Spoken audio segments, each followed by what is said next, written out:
This is a general statement.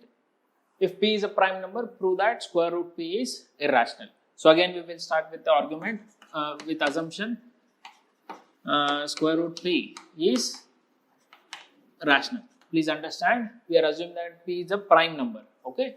So if square root p is a rational number, so I can write square root p as sum a by b, where a and b are co-primes as well as integers. You can write even that one. Okay, so if a and b are co-primes, which means there are no numbers which divides both a and b. Alright. Okay, so if square root p is a by b, square on both the sides. So we'll get it as square root p whole square is equal to a by b whole square, which is a square by b square. So which means p square is now equal to a square by b square. So bring this b square this side. So this becomes a square is equal to p square b square. Now what does it say? So a square is some multiple, sorry, not p square, it's p. Square root of p whole square is p. So it is p into b square.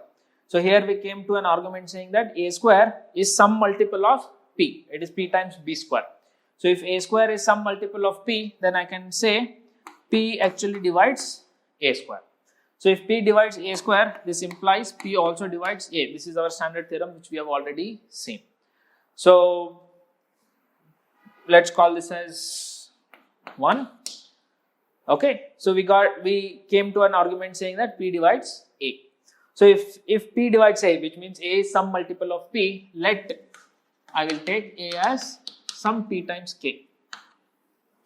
Okay, so what we'll do, we'll substitute this 2 in 1. Substitute 2 in 1. So if I substitute 2 in 1, so what is this? This is p times b square is equal to a square. A we have assumed it as pk whole square. So it is p times b square is equal to p square into k square. So 1p and 1p gets cancelled. So b square is equal to some p times k square. So what are we saying here? So b square is again some multiple of p. So if it is some multiple of p, from this we can say p divides b square.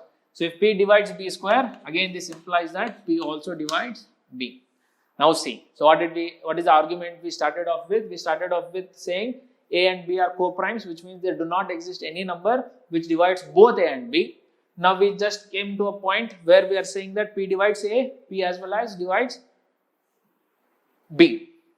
Correct? So which means p divides both a and b. P divides, therefore p divides both a and b, which is not true,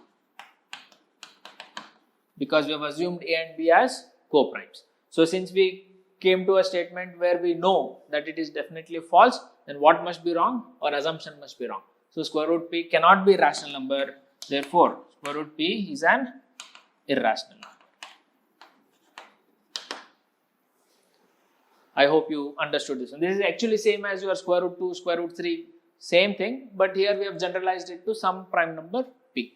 I hope you understood this one.